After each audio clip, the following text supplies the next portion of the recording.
is within our church heritage that the year's broken down into seasons, following the life and mission of Jesus and the life and the breath of that which He created, the church.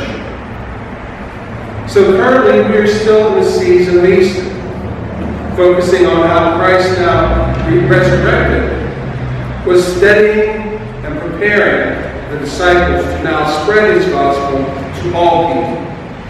And in the evidence we read how disciples like Paul and Peter and John, Peter being from the book of Acts and John from the Revelation, are given divine vision so as to inspire and to lead in the name of Jesus Christ. But a key point that must be made that in the reach of the gospel and in the embrace that Jesus Christ has for the people of this world, we must remember and realize that what He taught and what He preached was to be inclusive, not exclusive. The love and embrace of Jesus is not just for a select group, or a selected group of few that are acceptable by what we think are the standards. The love of God in Jesus has no boundaries. And it has an invitation and vitality to all people who proclaim Christ Jesus as Lord and Savior. It is in our prejudice that we accept or reject faith, ourselves, and others. As we all know, and we should know by now, our knowledge and understanding is imperfect, especially that which is perfect, and divine, omnipresent, and omniscient.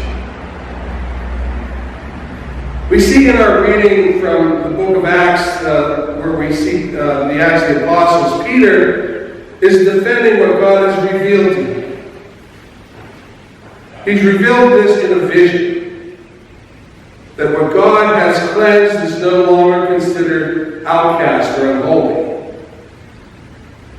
Now, strangely, they said I like how they put the circumcised group or collective in Jerusalem, how they put the believers among the circumcised who came to Peter, because they thought they were the inside crowd. Of course, if you were Jewish, you were circumcised, everybody else wasn't.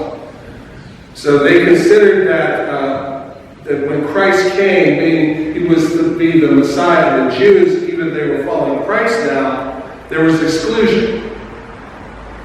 And especially, the Jewish, they had to be a Jewish background if they were to be part of Christ's fold. Was this strange thing that occurred early in the development of the church. And especially if you were from Jerusalem. They believed that the assurance of salvation by the sacrifice of Jesus was exclusively for them.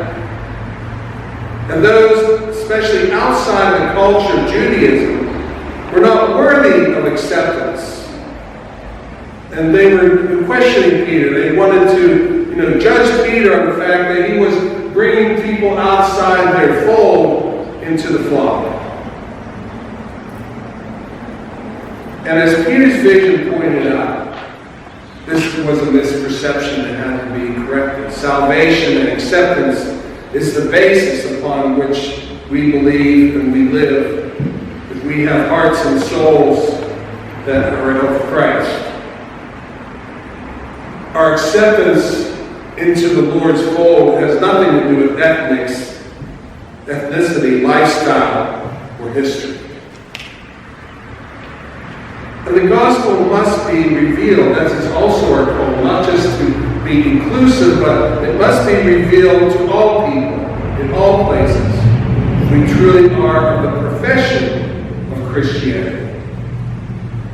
And that of what Christianity proclaims. It's so strange when you see out there people are outside the church. They say, we're so judgmental, we're so close-minded. We were never to judge. So I said there's a lot of needs correction. We are never to judge. We are called to proclaim. If truly in Jesus if we practice and believe, it's not just for our salvation. What we do here isn't just so we have assurance for ourselves. We only have assurance for ourselves if we are living and practicing the faith, getting out there and living the lives and proclaiming Jesus as Lord. So salvation is not just for ourselves, but for the love of God and Jesus and how that love emanates from our compassion in this world that we've been entrusted to. Now, Jesus did not sacrifice himself for those lives who were worthy of God's grace. It might sound fun. Jesus did not sacrifice himself for those lives who were worthy of God's grace. Christ was lifted up upon the cross for the masses whose lives have been stricken by sin. So we must understand that. Even those we see as outside, undesirable of our Christian belief, they're still known by God too. Still known by God, for He is the creator of all. And our calling is to bear witness of that and of His love through giving of His Son, Jesus Christ, to bear the sin. But more importantly, give us the hope and direction we need to invite and to encourage all we meet. And like I said, we are entrusted to do. To make sure all know.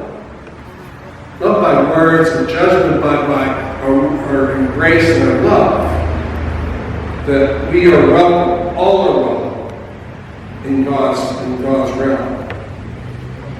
All those who once they might have not understood, have come to know in their hearts the truth of God, who truly repent of their ways that brought them down, receive forgiveness, especially they believe.